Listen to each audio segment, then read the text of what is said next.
Bollywood silver screen presenting good bye Christopher robin. ये एक सच्ची कहानी है और इस कहानी को सुनने के बाद आप जान पाएंगे कि कैसे विनी द पूह कार्टून, जो कभी न कभी हर एक बच्चे और बड़े की पसंद रहा है, उसका इजाद कैसे हुआ और क्रिस्टोफर रॉबिन कौन था और किन हालातों में ये सारी कहानियां बनी।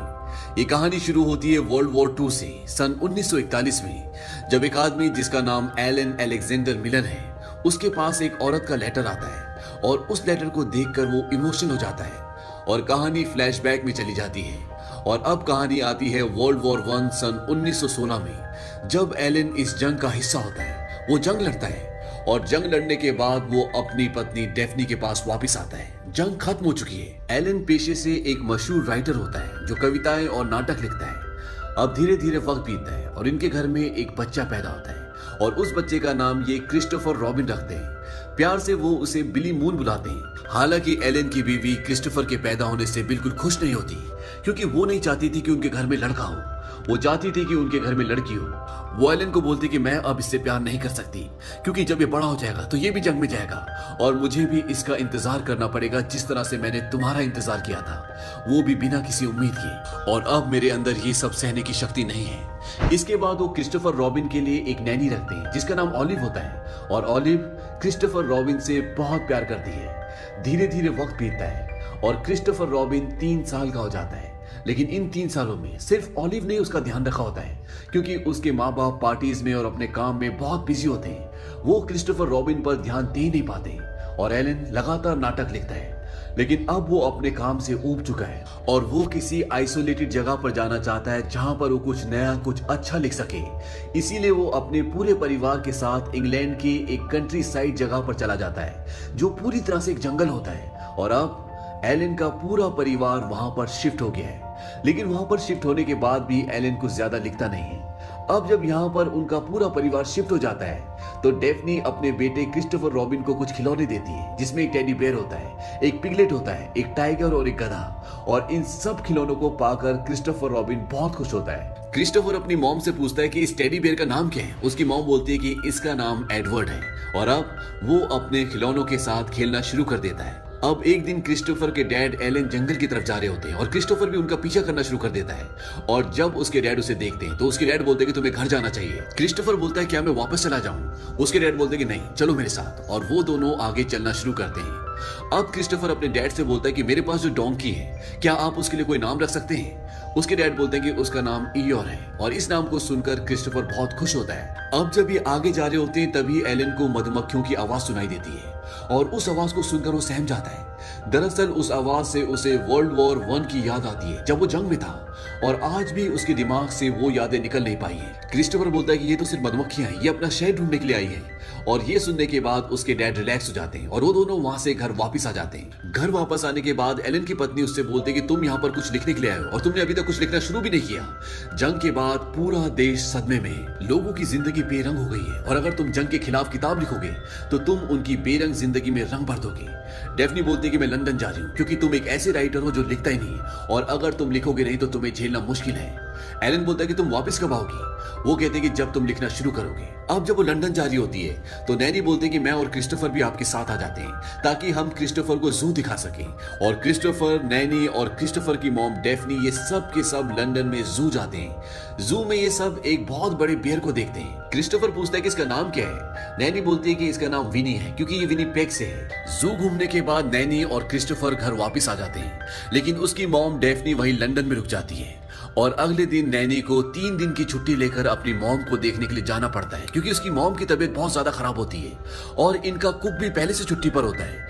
इसीलिए घर पर अब सिर्फ क्रिस्टोफर रॉबिन और उसके डैड एलन बचे हैं। अगली सुबह जब एलन कुछ लिख रहे होते हैं तभी उनके पास क्रिस्टोफर आता है। क्रिस्टोफर बोलता है कि मुझे पता है कि आप जंग के लिए कोई किताब लिख रहे हैं, ये एक अच्छा आइडिया है। अगर आप मेरे लिए कुछ लिखेंगे तो मैं उसे जरूर पढ़ूंगा। एलन बोलते हैं क्या तुम मेरे साथ बाहर घूमने चलोगे? क्रिस्टोफर बोलता है ठीक है। और ये दोनों बाहर घूमने जाते हैं। और जब ये घूम रहे होते हैं तभी क्रिस्टोफर उसे बताता है कि जब हम जू में गए थे तो वहां पर मैंने एक भालू को देखा था जिसका नाम विनी था। और उसका नाम विनी इसलिए था क्योंकि वो विनीपेग से था। सिपाहियों ने उसकी मॉम को मार दिया और वो जू में आ गया, जहां उसे सब घूरते हैं। इसके बाद एलन अपने बेटे को बोलता है कि यहाँ पर मधुमक्खियां हैं अगर यहाँ पर मधुमक्खियां हैं तो यहाँ पर भालू भी होंगे। क्रिस्टोफर बोलता है कि यहाँ पर भालू नहीं है।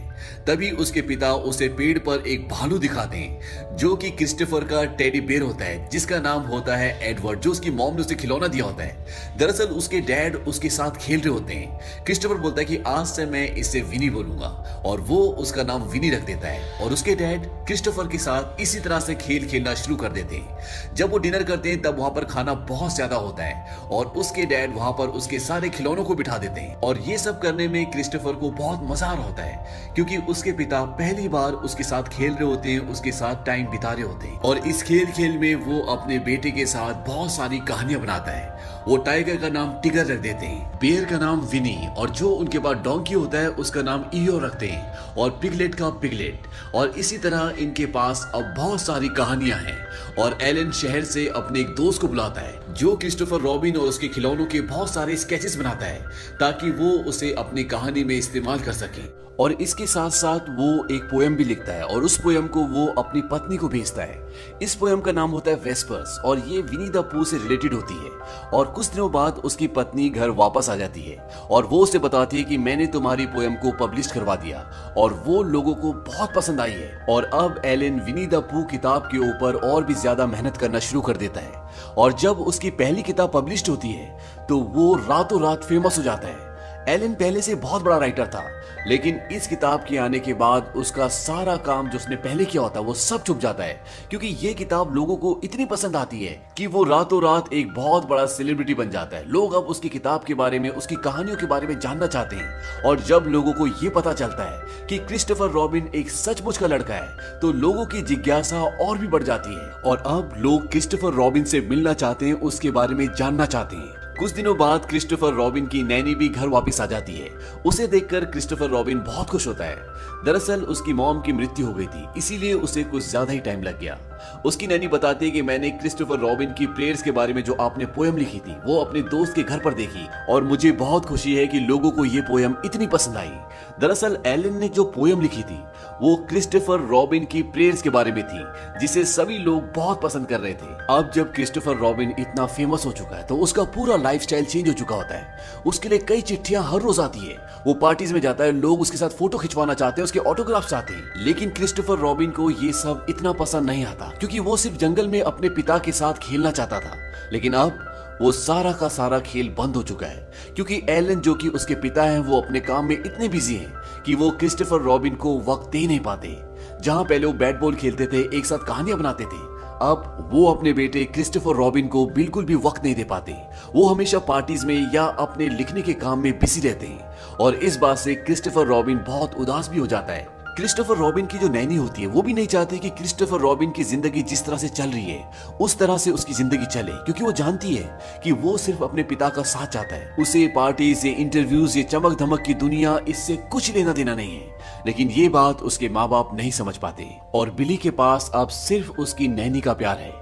लेकिन कुछ दिनों बाद नैनी को भी एक आदमी से प्यार हो जाता है जिसका नाम एल्फ्रेड होता है। और जब बिली को ये बात पता चलती है तो उसे बहुत दुख होता है क्योंकि वो नैनी को किसी के साथ भी बांटना नहीं चाहता। हालांकि नैनी उससे अपने बेटे से भी ज्यादा प्यार करती है। लेकिन क्रिस्टोफर रॉबिन को लगता है कि अगर उसने एल्फ्रेड से शादी कर ली तो वो मुझसे दूर हो जाएगी और वो ये बात अपने मॉम डैड को बता देता है कि वो शादी कर रही है क्योंकि उसे लगता है कि अगर उन्होंने शादी कर ली तो वो मुझे हमेशा के लिए छोड़कर चली जाएंगी।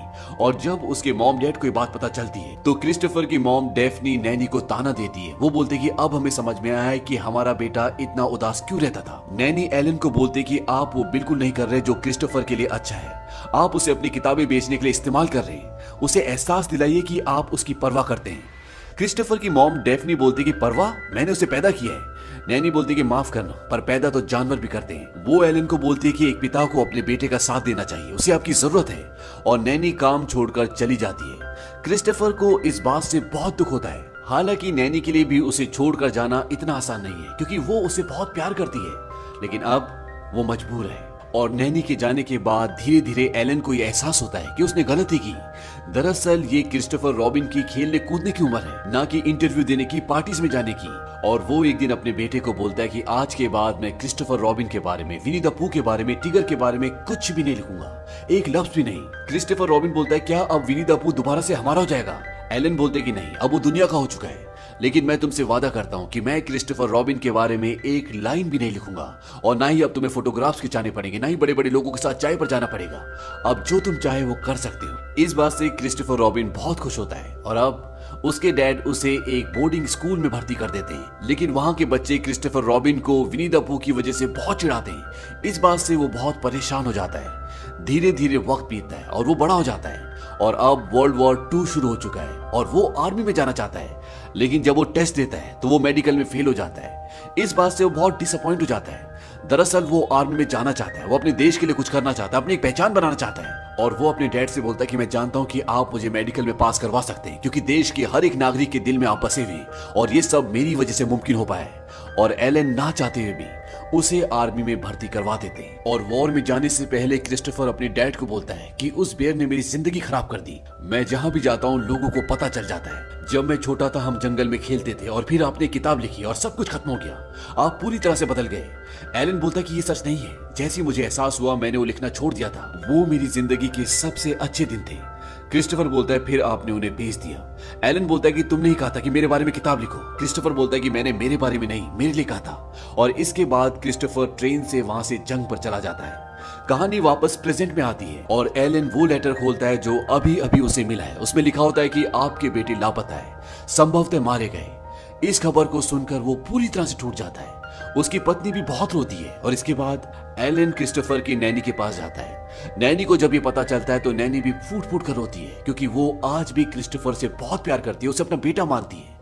और एक रात को जब एलन अपने घर के बाहर बैठा होता है तो तभी उसे सामने से कोई आता हुआ नजर आता है। और जब वो ध्यान से देखता है तो उसका बेटा क्रिस्टोफर रॉबिन वहां से आ रहा होता है। वो जिंदा होता है और उससे हाथ मिलाता है। एलन अपने बेटे को बोलता है क्या तुम सच में बिली मून हो, क्योंकि वो अपने बेटे को हमेशा बिली मून ही कहकर बुलाता था। वो कहता है कि हाँ मैं जिंदा हूँ। इसके बाद क्रिस्टोफर रॉबिन की मॉम भी आ जाती है और वो भी अपने बेटे को देखकर बहुत खुश होती है। उसकी आंखों में आंसू आ जाते हैं। और जब नैनी को पता चलता है कि क्रिस्टोफर रॉबिन जिंदा है तो वो उसे मिलने आती है और उसके गले लगकर वो बहुत रोती है। इसके बाद क्रिस्टोफर अपने डैड को बोलता है कि जब हम रेगिस्तान में थे और हम पर फायरिंग हो रही थी तो एक आदमी गाना गाने लगा विनी द पूह का। और जब वो गा रहा था तो उसको अपने घर की याद आ रही थी। वो गाना उसे उसके बचपन में ले गया। ये जादू आपकी वजह से हुआ और वो गाना सबसे पहले मेरा था। उसके डैड बोलते हैं कि पर मैंने उसे बेच दिया। क्रिस्टोफर बोलता है जब फर्स्ट वर्ल्ड वॉर के बाद लोगों की उम्मीद टूट चुकी थी तब आपने उन्हें याद दिलाया कि बचपन क्या होता है, खुशियां क्या होती है। वो कहानियां, ये जंगल हमारा था किसी और का होने से पहले। एलन बोलता है और हमेशा ही रहेगा। अब इन दोनों के बीच में जितने भी गिले शिकवे होते हैं वो सब दूर हो चुके हैं। पर एलन के ना लिखने के बाद भी विनी द पूह की शोहरत बढ़ती चली गई। क्रिस्टोफर रॉबिन ने अपनी कहानियों से जितने भी पैसे कमाए उसने उसका एक भी पैसा नहीं लिया। उन्होंने खुशहाल शादीशुदा जिंदगी बिताई और एक किताबों की दुकान भी खोली। और नैनी क्रिस्टोफर की जिंदगी का हमेशा एक हिस्सा रही। आज भी क्रिस्टोफर के खिलौने न्यूयॉर्क पब्लिक लाइब्रेरी में रखे हुए हैं, जिन्हें हर साल 7.5 लाख लोग देखने आते हैं। और हाल ही में विनी द पूह को बच्चों की आज तक की सर्वश्रेष्ठ किताब माना गया है। और इसी के साथ ये सच्ची कहानी यहीं खत्म होती है। उम्मीद करते हैं कि आपको ये कहानी पसंद आई होगी।